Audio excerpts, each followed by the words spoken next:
Bapak Dewan Guru SD Negeri Alun-Alun 02 yang saya banggakan. Pertama-tama marilah kita panjatkan puji syukur kehadirat Allah Subhanahu wa taala yang mana pada hari ini kita diberikan kesempatan sehingga kita bisa berkumpul di tempat ini dalam acara Desiminasi Seni Budaya Positif oleh Ibu Devitaria Andriani SPD selaku TKB Angkatan 11 Kabupaten Lumajang. Bapak Ibu, marilah kita buka acara ini dengan pembacaan basmalah bersama-sama. Bismillahirrahmanirrahim. Untuk selanjutnya menyanyikan lagu Indonesia Raya. Hadirin dimohon berdiri.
Hadirin dimohon duduk kembali.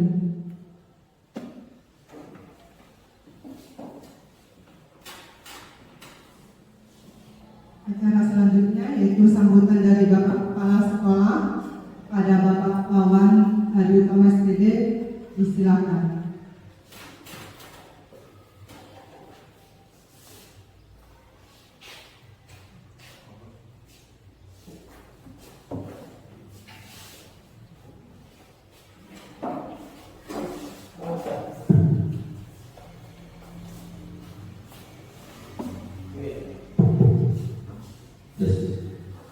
Assalamualaikum warahmatullahi wabarakatuh. Waalaikumsalam warahmatullahi wabarakatuh. Alhamdulillah, alhamdulillahirabbil alamin. Asyhadu an la ilaha illallah wa asyhadu anna Muhammadar Rasulullah. La haula wala quwwata illa billahil aliyyil azim. Amma ba'du. Segala puji syukur kita haturkan kepada Allah Subhanahu wa taala yang mana kita bisa berkumpul dalam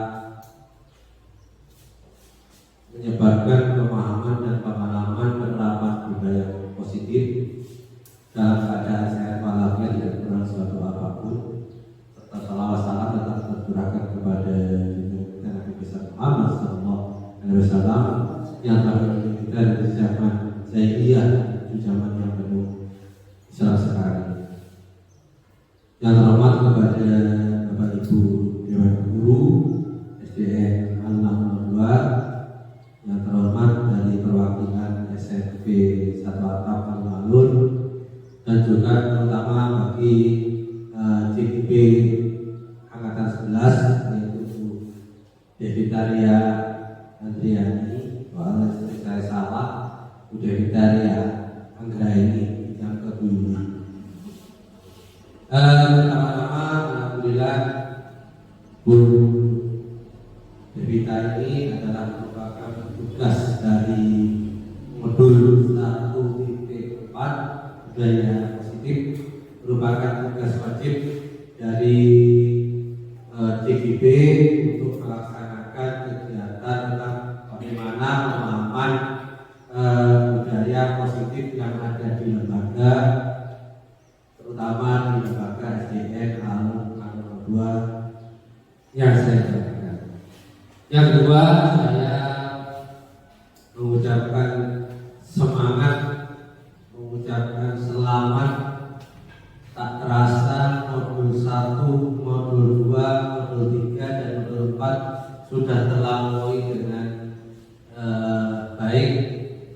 Jangan pernah menyerah, pasti ada jalan. Jangan pernah menyerah diri dulu, dilakoni ya. Yang penting ambil hikmah dari pembelajaran itu, terutama juga kepada rekan-rekan dewan guru. Kiranya nanti ada angkatan 12, moga Bapak Ibu untuk mengikuti. Jangan takut akan tugas. Tugas itu bisa kita bantu semua, pasti bisa. Saya yakin. Yang penting yakin dulu. Yakin saya mampu dan saya tidak mampu, pasti tidak akan. Nanti tenang aja. Mungkin Pak Aju atau Pak Suryono, Bu Yuli, Pak Aju sebetulnya bisa, tapi enggak itu ya. Nah, tapi saya yakin 12 ini mungkin Bu Edi juga setelah PBG, insya Allah nanti akan mengikuti kegiatan CGP yang berikutnya. Saya doakan semuanya ikut. Amin. Tapi jangan takut berarti pasti ada jalan menuju Roma. Jangan takut, kita teman-teman solid untuk membantu rekan-rekan yang mau ikut. Terus berikutnya, untuk modul ini merupakan modul aksi nyata yang jujur aja sudah pernah saya lakukan minimal selama 1 jam. Jangan dilihat 1 jamnya, tapi dilihat manfaatnya. Nanti tidak terasa, dengan akan melakukan pembahasan interaksi. Saya titip kepada rekan-rekan semua untuk berinteraksi dalam kegiatan ini. Budaya positif itu adalah budaya bagaimana kita berubah mindset menjadi lebih baik. Untuk berikutnya, nanti dalam pelaksanaan saya minta Bu Devita jangan berdedak, santai aja, anggap aja semua teman-teman, tidak ada teman-teman, anggap semuanya enak ya, apa ya? Apa? Saudara. Saya dianggap apa ya? Supaya tidak grogi. Ada mungkin sudah disampaikan bahwa nanti akan dipelajari tentang bagaimana kita menghadapi berdedak, nanti namanya teknik stop, yaitu tarik nafas, tahan, dikeluarkan. Yang penting jangan ditarik nafas, ditahan sampai lama. Itu ya. Jadi relaksasi nafasnya supaya jangan tidak grogi. Memang siapa pasti tidak grogi? Semua pasti grogi. Saya juga grogi. Pak Suryono, Pak Ajun, semua maju ke depan pasti grogi. Tapi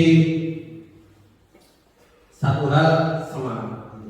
Mungkin itu saja yang dapat saya sampaikan. Kurang lebihnya kami mohon maaf yang sebesar-besarnya. Wabillahi taufiq wal hidayah. Wassalamualaikum warahmatullahi wabarakatuh. Waalaikumsalam warahmatullahi wabarakatuh.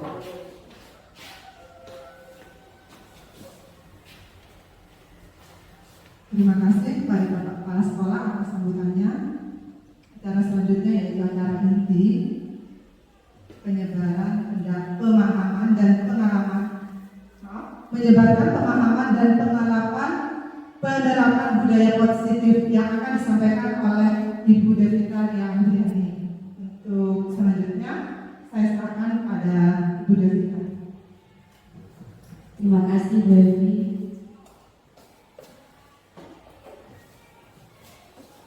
Assalamualaikum warahmatullahi wabarakatuh.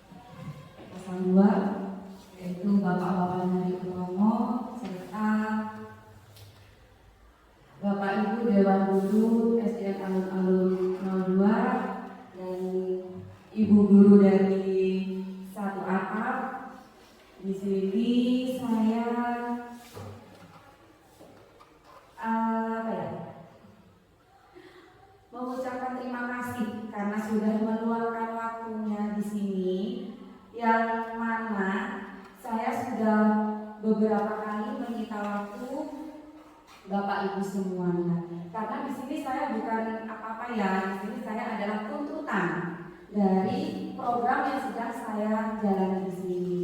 Nanti saya akan memaparkan sebuah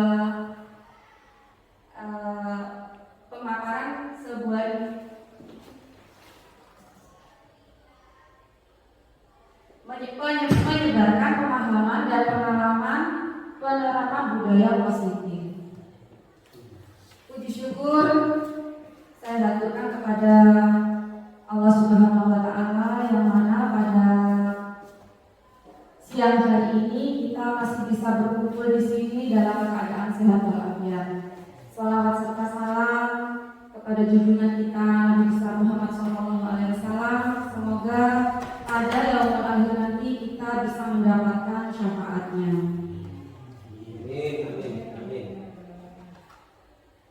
Baik Bapak Ibu, di sini saya bukan bermaksud untuk menggurui Bapak Ibu semua, tapi di sini kita akan belajar bersama, di mana saya mendapatkan ilmu ini dari program yang sedang saya jalani saat ini. Nah, sebelum ke materi, kita akan membuat kesepakatan form dulu, ya. Nah, di form ini monggo untuk kesepakatannya, untuk pemakainya, nomor 1 saya menghargai siapapun. Jadi siapapun yang berbicara, yang mengutarakan pendapat, mohon untuk dihargai, didengarkan. Yang nomor 2 adalah menjadi pendengar yang baik. Jadi kalau ada orang yang berbicara di depan, saya mohon untuk didengarkan siapapun itu, meskipun saya atau peserta pemahaman ini. Monggo ada usulan yang lain dari Bapak Ibu mungkin, atau berkata bisa makan minum di tempat dengan sopan, maksudnya itu kan ini perjalanannya 1 jam, jadi mungkin takutnya ngantuk atau gimana, jadi bisa minum atau memakan permen tapi tidak dengan berisik ya. Apa ada tambahan lagi atau usulan lagi dari Bapak Ibu? Tidak ada deh. Nah, karena tidak ada, semoga ini nanti kesepakatan forum ini nanti bisa berjalan dengan baik di sini, ya Bapak Ibu ya. Nah, untuk itu kita akan ke materi yang pertama.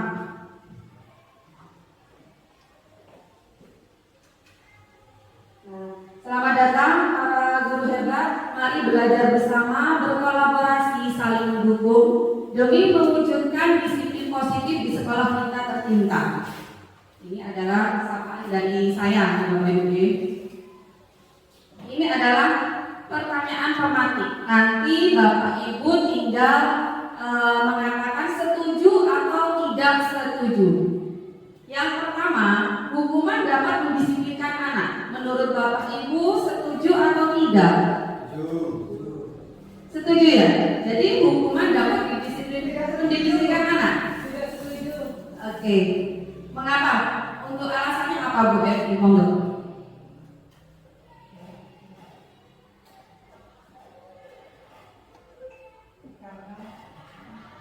Karena untuk mendisiplinkan anak itu tidak hanya dengan hukuman, karena kadang anak dihukum tambah bandel, pasti ada cara lain selain itu. Itu pendapat saya. Baik, terima kasih Ibu Evi untuk pendapatnya. Untuk yang tidak setuju tadi kan Bapak Ajun ya. Apa ya Bapak Ajun alasannya kenapa? Setuju karena dengan hukuman kita bisa mendapatkan, anak itu bisa mendapatkan efek jerah. Seperti itu. Terima kasih atas masukan dari Bu Evi sama Bapak Ajun. Kita ke yang kedua dulu ya. Pemberian hukuman dengan hal positif seperti membaca atau membersihkan halaman sekolah dapat meningkatkan disiplin anak. Itu Bapak Ibu setuju atau tidak setuju ya?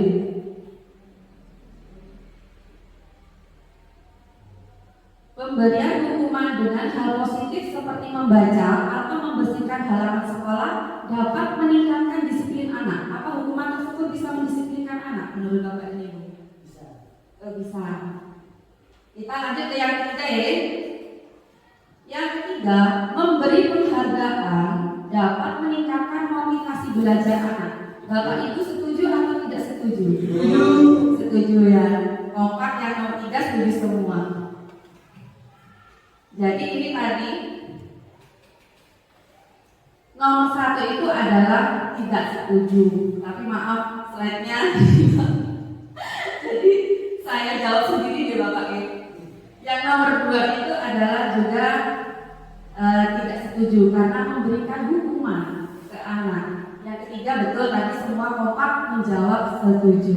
Kita melanjutkan ke slide selanjutnya.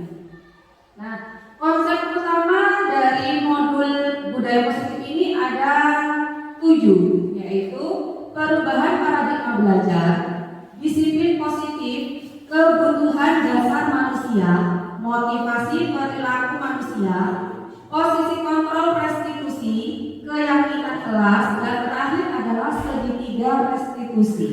Ini adalah konsep utama dari modul budaya positif. Nah, kita akan membahas satu persatu dari 7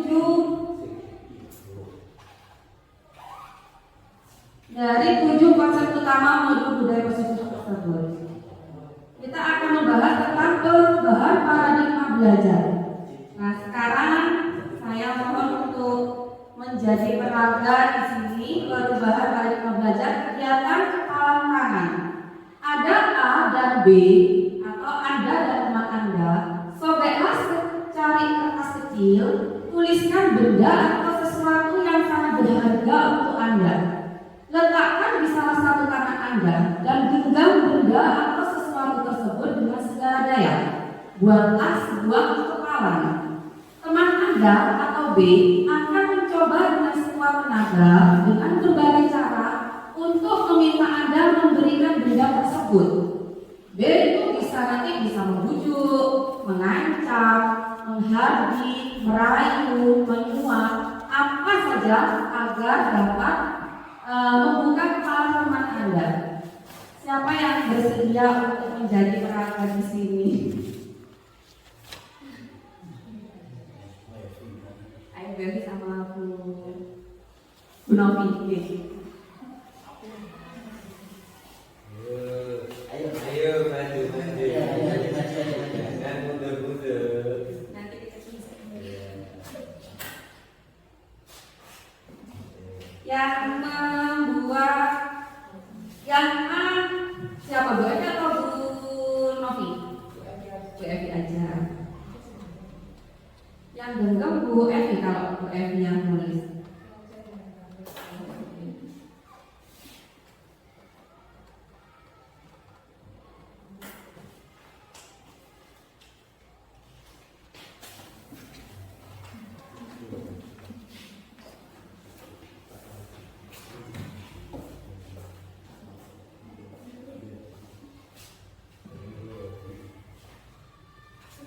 Sekarang perangkatnya adalah Bu Novi menggenggam hal yang menurut Bu Novi tadi berharga sekali. Digenggam dalam kepala Bu Novi, dipertahankan sekuat tenaga, dan Bu Evi nanti berusaha untuk merebut hal yang berharga tersebut dari Bu Novi. Itu dengan cara terserah Bu Evi, membujuk, mengancam, menghardik, terserah Bu Evi. Sekiranya Bu Evi nanti bisa mendapatkan barang berharga yang dimiliki oleh Ibu Novi.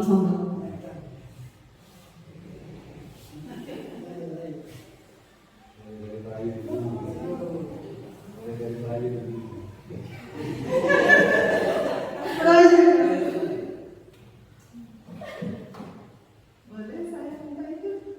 Maaf, tidak boleh.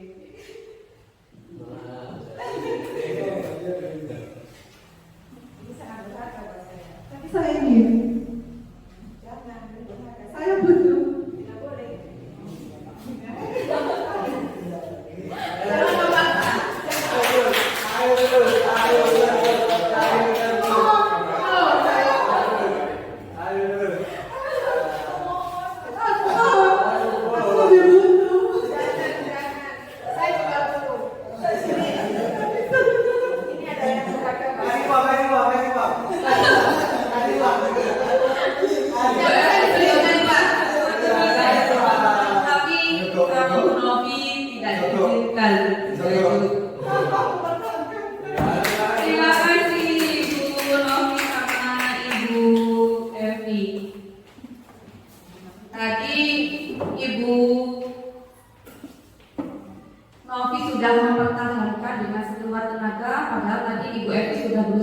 untuk memintanya dengan awalnya dengan membujuk, merayu dengan cara-cara halus terlebih dahulu sampai karena tidak dikasih, tidak diberikan, akhirnya Bu Evi ini menggunakan cara yang agak kasar seperti menghakimi, mengancam, atau malah mungkin bisa menyuap dibelikan bakso atau apa gitu ya. Karena Bu Novi tidak mengizinkan, akhirnya Ibu Evi tidak mendapatkan apa yang dimiliki oleh Ibu Novi.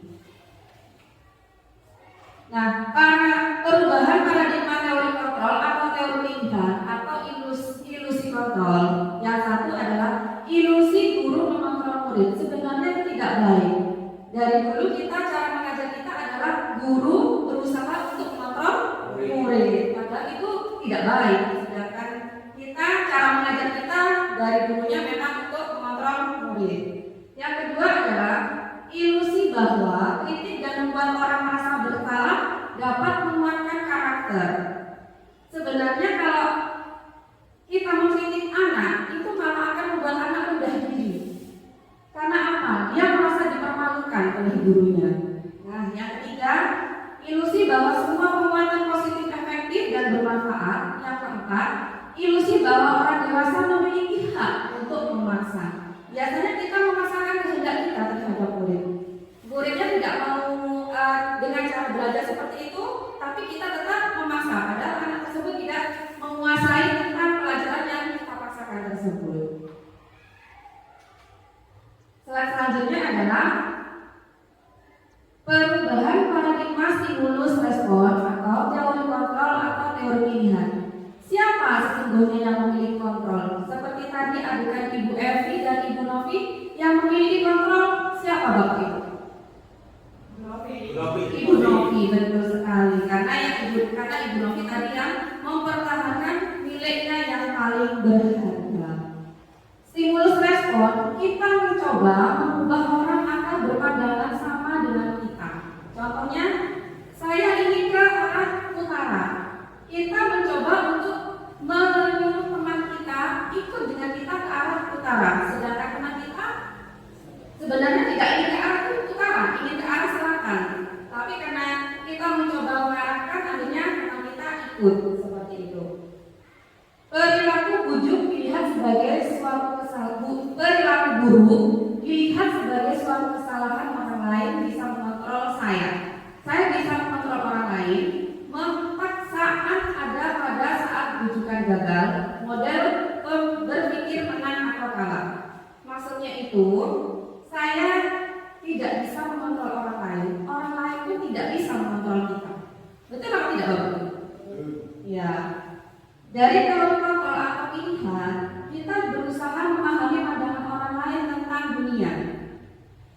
Jadi kebalikan dari stimulus respon. Jadi kita harus memahami apa yang orang lain inginkan tidak harus sama dengan apa yang kita inginkan. Semua perilaku memiliki tujuan. Hanya Anda yang bisa mengontrol diri Anda. Anda tidak bisa mengontrol orang lain. Kolaborasi dan konsensus menciptakan pilihan-pilihan baru. Model berpikir menang, menang, dan menang. Selanjutnya,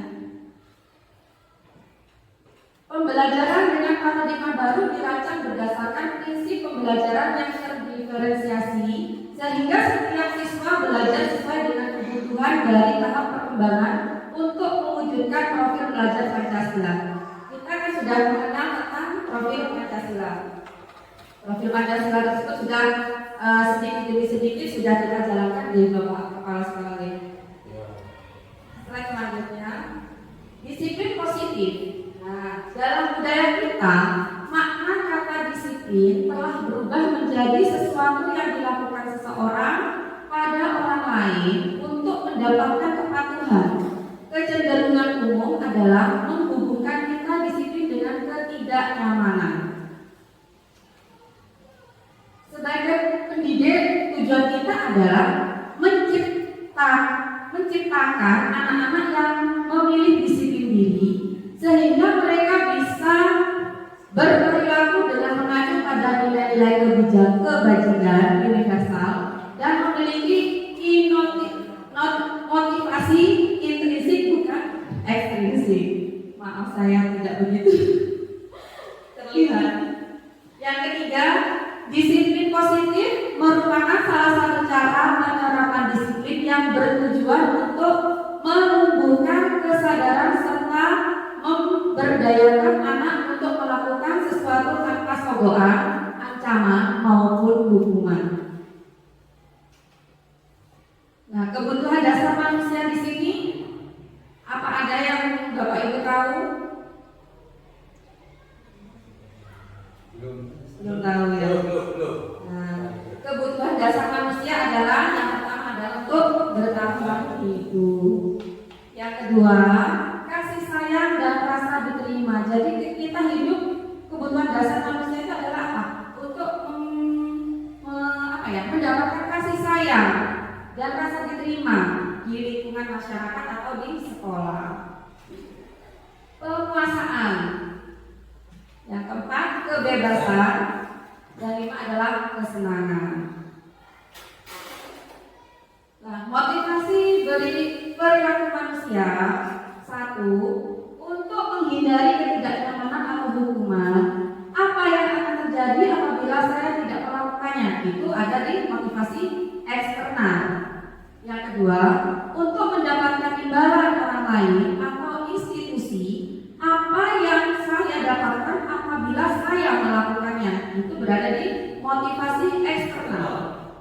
Yang ketiga, untuk menghargai diri sendiri, saya akan menjadi orang seperti apa bila saya melakukannya, itu berada di motivasi internal tujuan disiplin positif.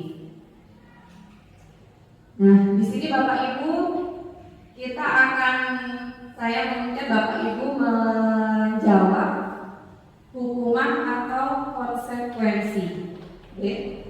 Yang satu, mencatat 100 kali di dalam buku kalimat, menulis kalimatnya saya tidak akan terlambat lagi, karena anak ini terlambat ke sekolah, akhirnya sama ibu guru disuruh menulis mencatat 100 kali di dalam buku kalimatnya. Itu termasuk hukuman atau konsekuensi Bapak Ibu? Hukuman. Termasuk hukuman. Jawabannya dilihat nanti deh. Yang nomor 2, lari mengelilingi lapangan basket 2 kali karena terlambat hadir di sekolah. Menurut Bapak Ibu, hukuman. Yang ketiga, murid diminta untuk push up 15 kali karena tidak menggunakan masker ke sekolah. Itu termasuk hukuman atau konsekuensi Bapak Ibu? Hukuman. Hukuman ya. Yang keempat, menggantikan kertas tugas teman yang telah dicoret-coret. Konsekuensi. Jawaban dari Bapak Ibu, membersihkan tumpahan air di meja. Membersihkan tumpahan air di meja tulis karena tersenggol pada saat belajar. Konsekuensi, murid disuruh untuk tidak mengenakan sepatu seharian di sekolah karena tidak mengenakan sepatu hitam. Termasuk hukuman karena tidak memakai sepatu pada saat harus memakai sepatu hitam ya Bapak ya. Lari mengelilingi lapangan basket 2 kali karena terlambat 10 menit untuk pelajaran PJUK. Termasuk apa itu Bapak Ibu?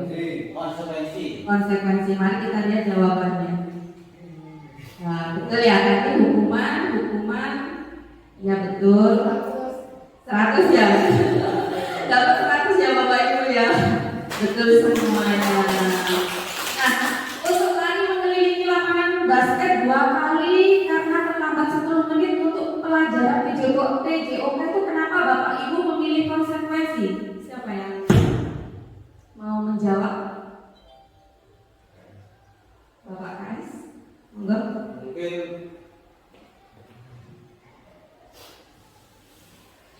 Mungkin itu sebelum kegiatan mungkin antara kepala sekolah, antara guru juga dari sekolah itu ada kesepakatan kelas sehingga muncullah ketika dia tidak atau melanggar konsekuensi atau kesepakatan kelas tersebut, maka dia harus melakukan hal-hal yang sudah menjadi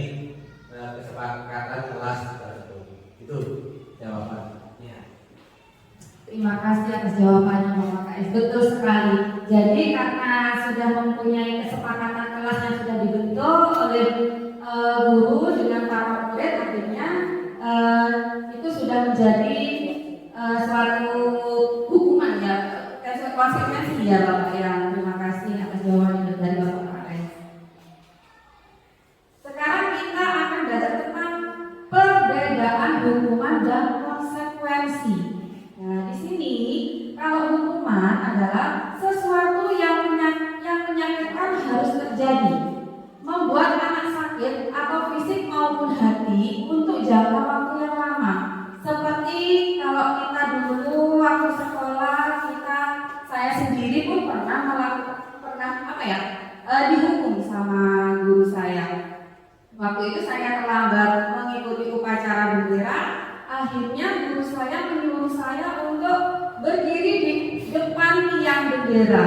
Itu sampai saat ini pun saya masih bisa mengingatnya, dan sampai saat ini pun saya masih bisa mengingat siapa guru mana yang sudah menghukum saya. Jadi bukan dendam, cuma mengingat saja Bapak Ibu. Anak membenci kedisiplinan, akhirnya anak yang diberi hukuman nanti kalau terlambat dia tidak akan mengaku, dia akan berkeliling untuk mencari jalan agar tidak ketahuan oleh bapak ibu guru. Nanti takutnya kalau terlambat ketahuan malah akan mendapatkan hukuman dari bapak dan ibu gurunya.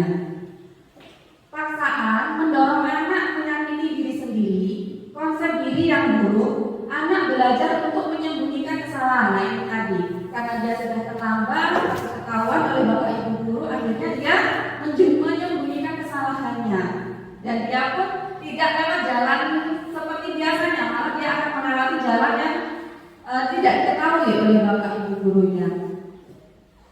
Ada rasa marah, rasa bersalah, dipermalukan, merasa tidak dihargai. Sedangkan konsekuensi di sini, sesuatu harus terjadi, membuat anak merasa tidak nyaman dalam jangka waktu pendek. Jadi anak-anak itu meskipun dikasih sesuatu yang untuk yang dia lakukan, kesalahan yang dia lakukan, dia tidak akan mengingat terlalu lama.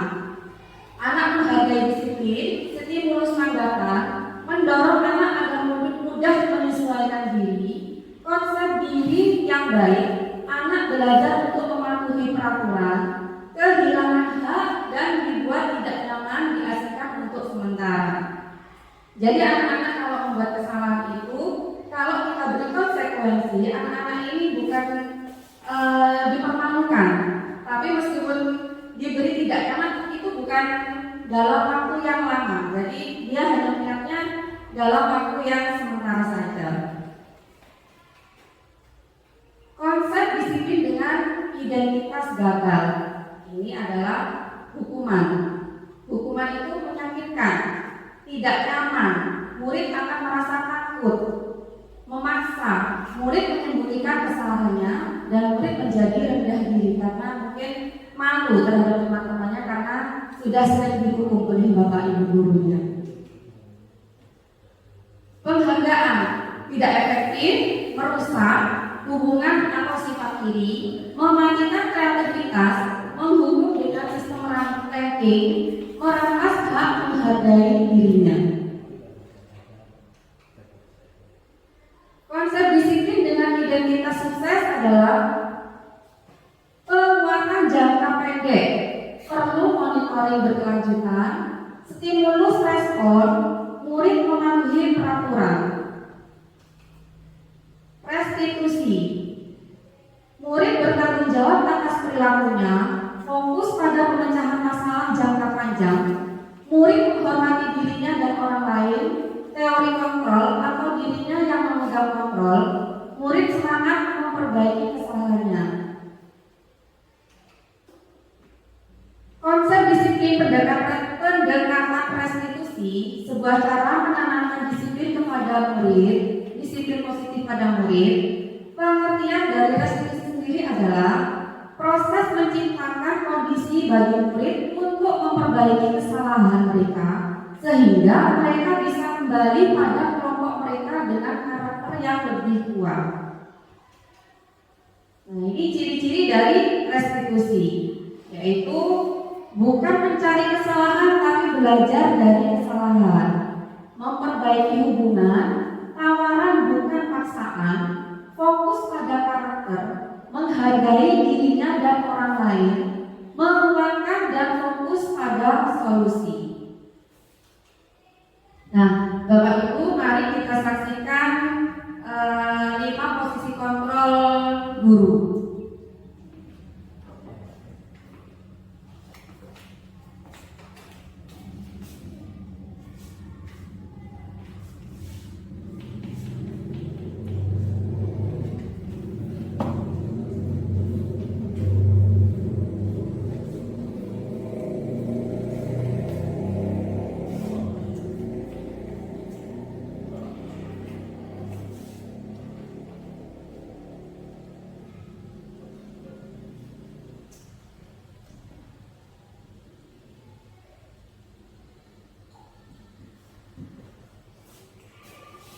Mari kita saksikan bersama-sama Bapak Ibu. Salam bahagia Ibu dan Bapak guru hebat. Dalam penerapan disiplin positif restitusi, salah satu program yang dikembangkan adalah 5 posisi kontrol. 5 posisi kontrol dalam restitusi adalah proses perjalanan seorang pendidik agar dapat mengenali dirinya. Pada video kali ini, kita akan membahas tentang 5 posisi kontrol yang dikembangkan oleh Diane Dawson dan contoh penerapannya.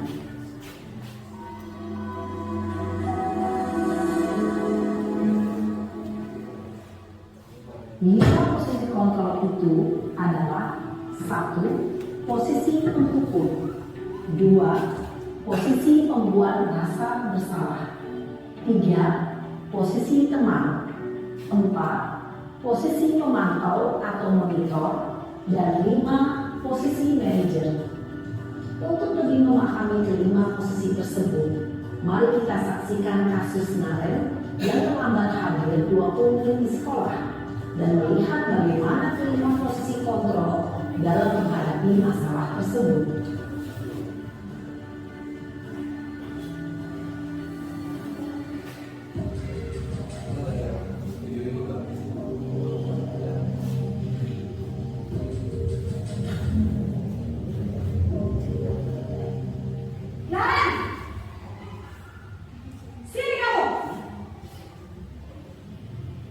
Selamat pagi, Bu.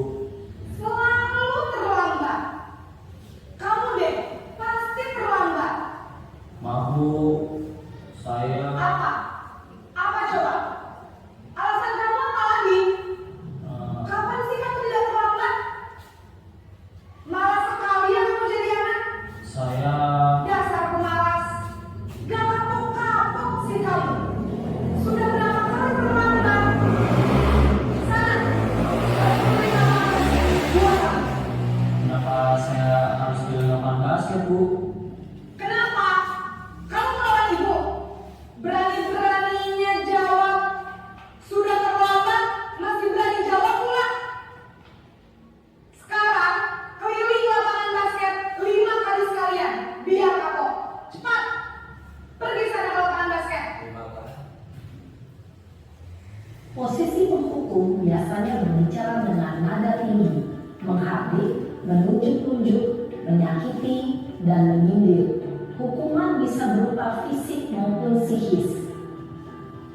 Ibu dan Bapak guru hebat, dampak yang terjadi pada murid ketika guru berada pada posisi penghukum adalah murid cenderung akan memberontak, bahkan menyimpan dendam.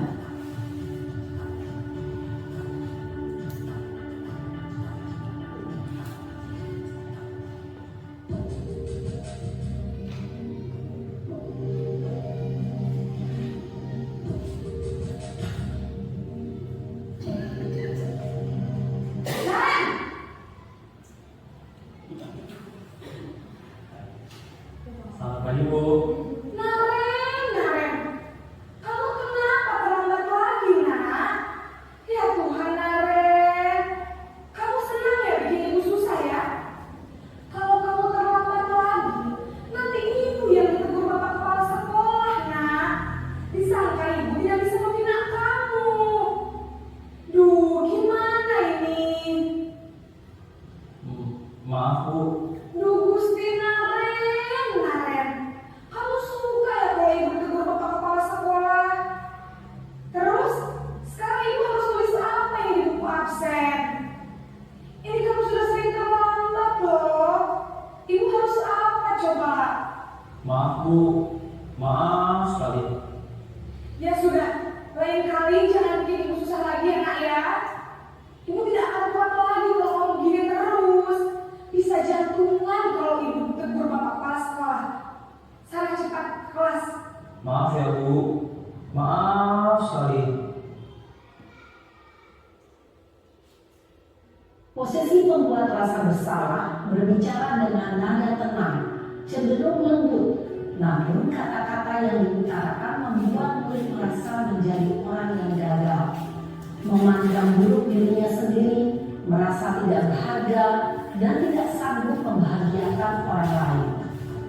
Ketika guru mengambil posisi pembuat rasa bersalah, murid akan menganggap dirinya yang bersalah dan ia akan menyimpan emosi negatif tersebut di dalam dirinya.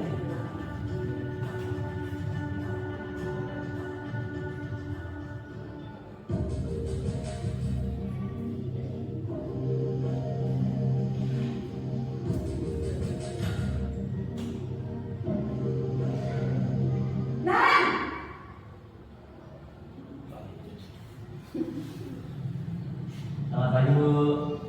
Wah, sudah jam berapa ini nak?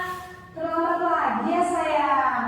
Iya Bu, habis ibu saya lupa bangunkan saya Bu. Kamu malah menyalahkan ibu kamu. Kamu bukannya anak yang larinya paling kencang. Kok terlambat sih? Iya Bu, saya memang terlambat bangun tadi. Jadi biarpun saya lari kencang, tetap gak kesenjar Bu. Ya sudah sana.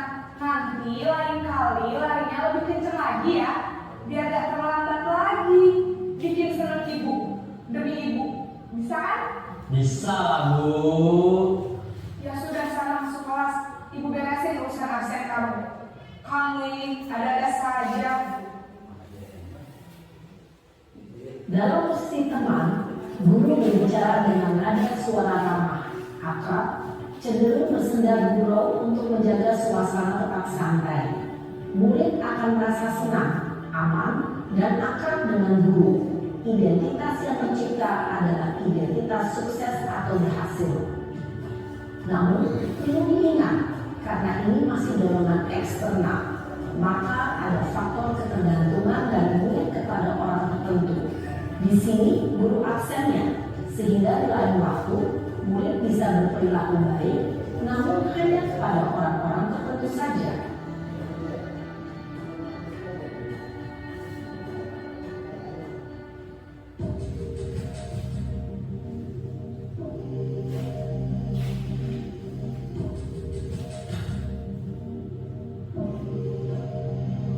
Naren!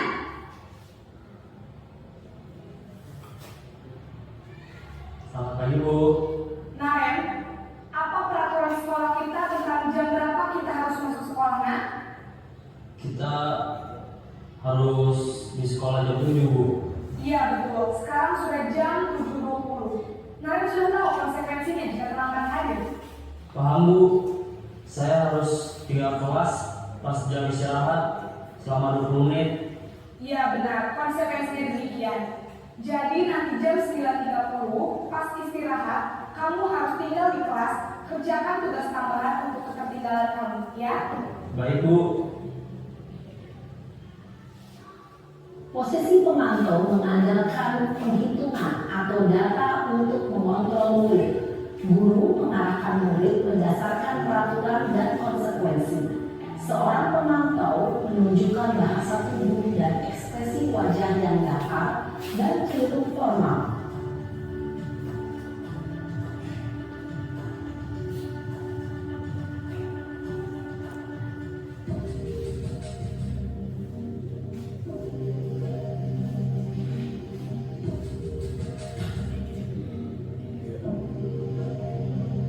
Naren!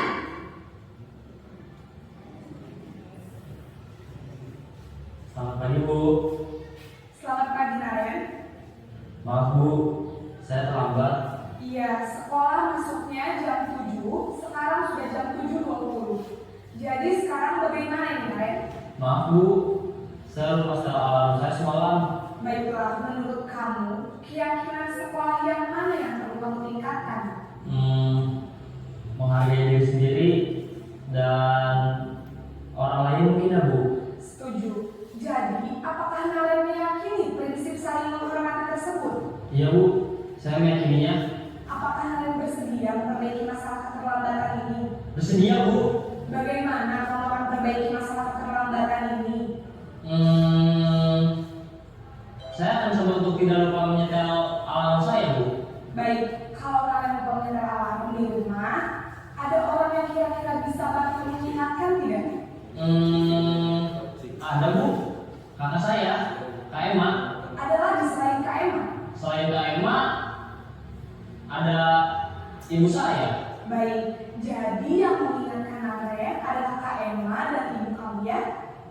Kira-kira akan mulai setel alarm kapan ya, Naren? Setelah pulang sekolah, akan segera saya lakukan.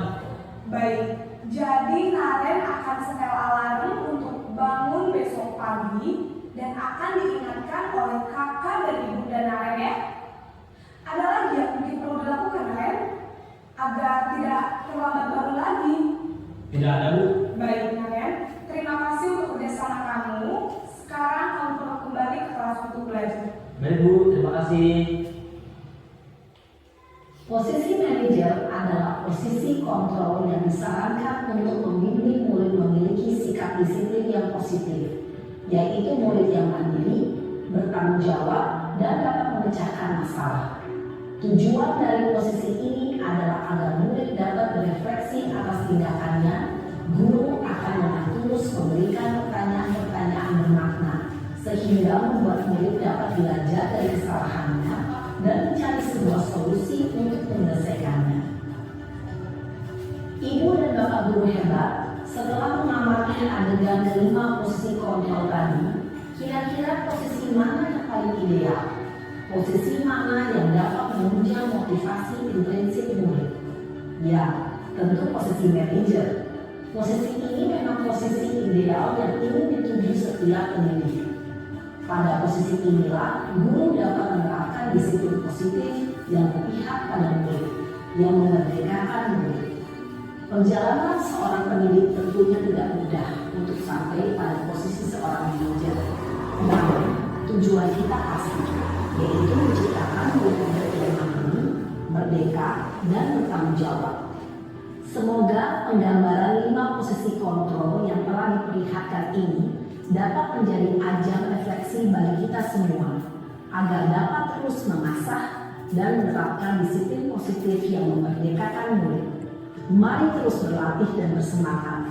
Selamat menerapkan. Salam dan bahagia Ibu dan Bapak Guru hebat.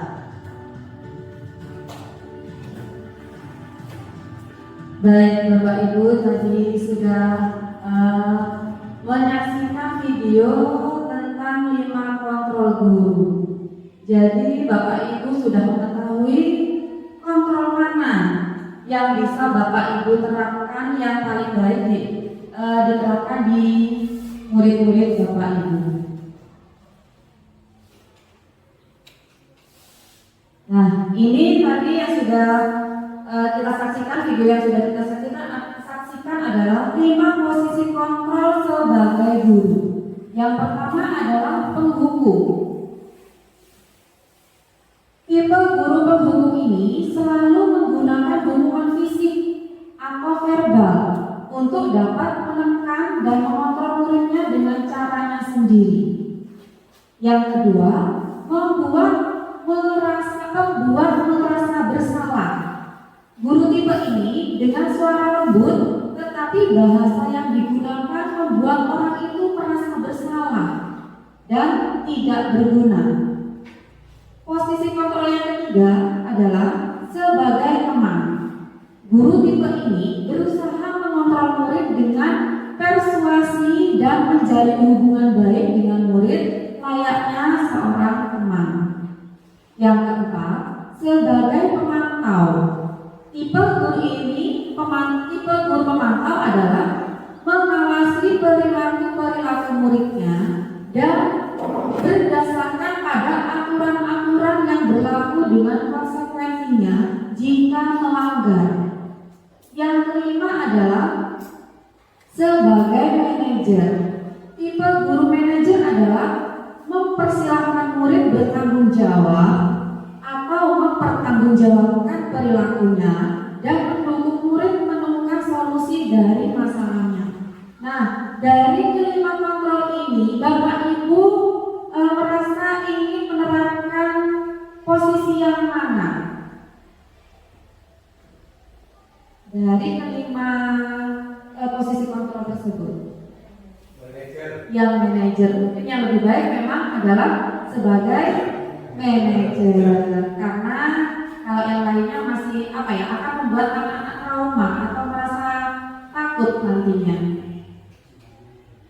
Contoh penerapan 5 posisi kontrol. Penghukum. Nah, adalah patuhi aturan sekolah lalu berdiri di depan barisan. Itu adalah penghukum. Yang kedua, membuat rasa bersalah. Ini biasanya kalimat yang dilontarkan dalam membuat rasa bersalah adalah berapa kali bu guru harus memberitahu kamu, bu guru kecewa sama kamu. Itu akan membuat anak merasa bersalah. Dan yang ketiga adalah posisi kontrol sebagai teman. Biasanya kalimat yang digunakan adalah ayolah yang tertib, bu guru bangga kali ini tidak apa-apa kamu salah. Itu biasanya kalimat yang diutarakan. Sedangkan posisi kontrol memantau, kalimat yang digunakan biasanya adalah kamu sudah melanggar, apa peraturan dan konsekuensinya. Nah, ini adalah yang terakhir, posisi kontrol manajer. Biasanya kalimat-kalimat yang digunakan adalah seperti berikut. Apa kamu tahu kesalahanmu? Kira-kira bagaimana akan memperbaiki kesalahan ini? Nah, jadi menawarkan kepada anak bagaimana cara agar dia tidak melakukan kesalahan yang sama. Nah, ini adalah keyakinan kelas atau sekolah. Mengapa tidak peraturan saja? Mengapa harus keyakinan kelas? Ya, mengapa kita memiliki peraturan harus menggunakan helm bila mengendarai kendaraan roda 2? Mengapa kita memiliki peraturan menggunakan masker, mencuci tangan setiap saat? Nah, di sini adalah untuk mendukung motivasi intrinsik kembali ke nilai-nilai atau keyakinan lebih menggerakkan seseorang dibandingkan mengikuti serangkaian peraturan-peraturan. Nah, di sini bagaimana pembentukan keyakinan kelas atau sekolah? Lebih abstrak dari peraturan, berupa pernyataan universal, dibuat dalam kalimat positif, sedikit saja agar mudah diingat, sesuai dengan kondisi kelas dan sekolah agar mudah diterapkan. Semua warga kelas atau sekolah dilibatkan dalam membuat peraturan keyakinan kelas tersebut. Nah, Bapak Ibu, ini peraturan kelas selalu kembalikan buku ke tempatnya agar menjadi keyakinan kelas. Kalimat yang tepat bagaimana Bapak Ibu? Saya baca selanjutnya ya. Dilarang mengganggu orang lain. Hadir di sekolah 15 menit sebelum pembelajaran dimulai. Dilarang melakukan kekerasan. Dilarang menggunakan narkoba. Bergantian atau menunggu giliran. Gunakan masker. Jangan berlari di kelas atau koridor. Itu adalah sebuah peraturan. Seandainya kalimat-kalimat tersebut diubah menjadi keyakinan kelas, kita akan menggunakan dengan tanggung jawab. Selalu kembalikan buku ke tempatnya, itu akan dengan kata tanggung jawab pun anak-anak sudah bisa memahami. Yang kedua, menghormati orang lain. Yang ketiga, menghormati orang lain dan berkomitmen. Selanjutnya, keselamatan, menghormati orang lain. Kesehatan, menghormati orang lain, bersabar. Kesehatan dan keselamatan dan keamanan. Sekarang kita akan mempelajari segitiga restitusi. Nah, segitiga restitusi tersebut adalah validasi kebutuhan, menanyakan keyakinan, dan menstabilkan identitas. Dalam validasi kebutuhan, kamu tentu punya alasan mengapa melakukan ini. Biasanya kalimatnya seperti itu. Adakah cara yang telah efektif untuk mendapatkan apa yang kamu butuhkan? Nah, seperti itu Bapak Ibu ya. Sedangkan untuk menanyakan keyakinan, kita bisa menanyakan dengan cara nilai-nilai apa yang telah kita sepakati, atau kamu ingin menjadi orang yang seperti apa. Nah, untuk menstabilkan identitas, kita bisa membuat kalimat seperti ini. Setiap orang pasti pernah melakukan kesalahan. Kamu bukan satu-satunya yang pernah melakukan kesalahan ini. Seperti itu Bapak Ibu. Nah, ini menstabilkan identitas. Biasanya dalam menstabilkan identitas ini, guru akan berkata seperti ini kepada siswanya. Berbuat salah itu hal yang manusiawi. Tidak ada manusia yang sempurna. Bapak atau ibu juga pernah melakukan kesalahan. Kita pasti bisa menyelesaikan masalah ini. Bapak ibu tidak tertarik untuk mencari tahu siapa yang benar, siapa yang salah. Bapak ibu lebih tertarik untuk menyelesaikan masalah. Kalau kamu menyalahkan dirimu sendiri terus menerus, apakah kamu bersikap baik pada dirimu sendiri? Ini untuk menstabilkan identitas anak. Untuk validasi tindakan yang salah, guru akan berkata seperti ini. Kamu bisa saja akan melakukan hal yang lebih buruk, tapi kamu tidak melakukannya kan? Atau yang kedua, kamu pasti punya alasan mengapa kamu melakukannya. Apa yang penting bagi kamu? Kamu boleh tetap berusaha menjaga sikap itu, tapi tambahkan sikap yang lain yang baru. Maukah kamu belajar cara lain untuk mendapatkan yang kamu butuhkan tanpa harus memukul? Atau apakah kamu bisa melakukan dengan lebih baik besok lagi? Seperti itu Bapak Ibu. Nah, ini menanyakan tentang keyakinan. Guru biasanya akan berkata seperti ini. Apa nilai yang kita percaya di kelas atau sekolah kita?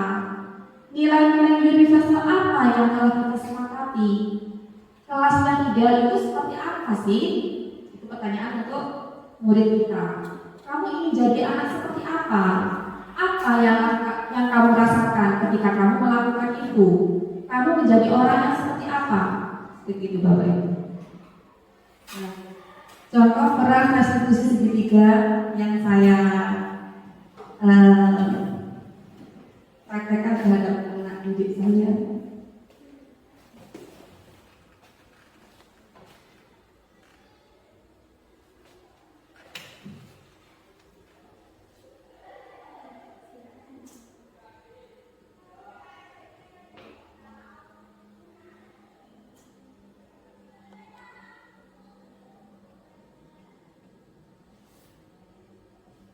Mohon nanti kritik dan sarannya ya Bapak Ibu.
Itu tadi adalah video yang sudah saya praktekkan terhadap anak didik saya. Dari kesimpulan tersebut adalah dalam penerapan praktek dalam penerapan program disiplin positif, hendaknya guru memiliki standar kepribadian, profesional dan sosial yang baik, di mana guru mampu berefleksi pada posisi kontrolnya saat ini, bagaimana perjalanan dirinya sebagai seorang among atau posisi manajer yang menuntun murid-murid menjadi insan yang mandiri, merdeka dan bertanggung jawab. Kita sudah selesai, dan dari pemaparan yang saya lakukan tadi bisa direfleksi oleh Bapak Ibu semua, apa yang Bapak Ibu dapat dari pemaparan yang sudah saya paparkan. Monggo siapa yang mewakili Bapak Kepala Sekolah mungkin?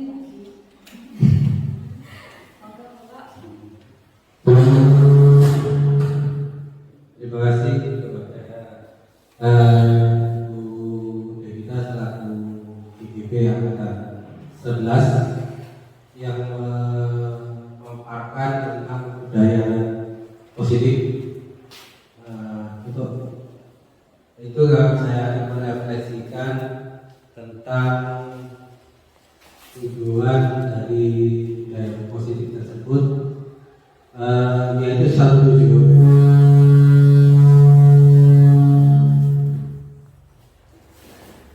yaitu yang pertama bahwa tujuan refleksi budaya positif adalah menuju lingkungan belajar yang lebih baik. Kemudian secara garis besarnya, budaya positif adalah sebuah pendekatan di mana pendidikan yang bertujuan menciptakan lingkungan belajar yang aman, menyenangkan, dan kondusif bagi semua anggota komunitas sekolah. Dalam budaya positif itu memfokuskan utama pada pengembangan karakter siswa, membangun hubungan yang positif, dan menciptakan lingkungan yang mendukung pembelajaran. Mengapa budaya positif itu penting? Yang pertama adalah meningkatkan motivasi belajar. Yang kedua adalah menurunkan perilaku destruktif. Kemudian meningkatkan prestasi akademik, dan berikutnya adalah membangun komunitas sekolah yang kuat. Kemudian aspek-aspek yang penting dalam budaya positif itu antara lain hubungan, disiplin positif itu sendiri, lingkungan fisik, dan kesejahteraan emosional. Jadi budaya positif yang pertama adalah untuk menciptakan anak-anak lebih percaya diri, lebih inovatif, dan lebih menjadikan anak-anak itu lebih mandiri. Dengan tujuan yang tadi disampaikan adalah sebagai seorang guru kita harus bersifat among, yaitu bagaimana memfokuskan anak kepada pendidikan yang berpusat kepada murid dan murid. Itu menjadi refleksi yang dapat saya sampaikan. Lebihnya kami mohon maaf yang sebesar-besarnya. Terima kasih. Terima kasih atas refleksinya Bapak KS, dan kita sudah sampai pada penutup. Di sini sebagai pemateri saya, apabila ada kata-kata yang kurang berkenan atau yang disengaja ataupun tidak, saya mohon maaf yang sebesar-besarnya, dan saya akan kembalikan kepada Ibu Moderator.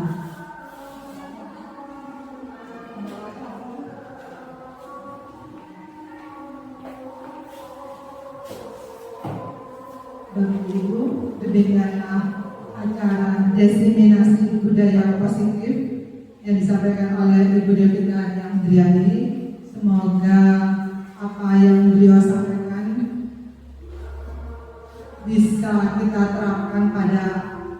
anak didik kita bisa membangun hubungan yang positif sehingga dapat meningkatkan prestasi akademik anak didik kita. Saya selaku pembawa acara dari awal hingga akhir, apabila ada kesalahan, mohon maaf yang sebesar-besarnya. Wabillahi